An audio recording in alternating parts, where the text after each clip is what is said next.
Merong bagong color variant dito sa Honda Big Bike Tagum na Honda Giorno at ang tawag sa kulay na to ay Piquant Orange. Of course, syempre, naka-LED headlight, turn signal is naka-bulb type, meron na din siyang park brake lock, equipped na din siya ng keyless system, guys. So, yung kinaganda dito, guys, yung kanyang fuel tank nasa harapan na. Tapos, pagdating sa kanyang packet, malalim na yung kanyang console box na may USB charging port.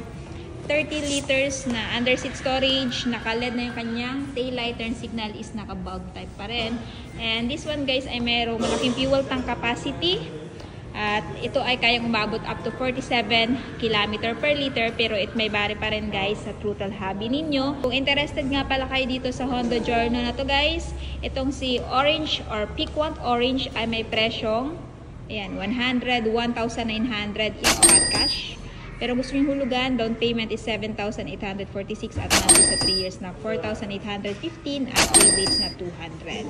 Kaya ayan, kung naghahanap kayo ng ganitong klaseng scooter, punta na kayo dito sa Honda Big Bike Tagum.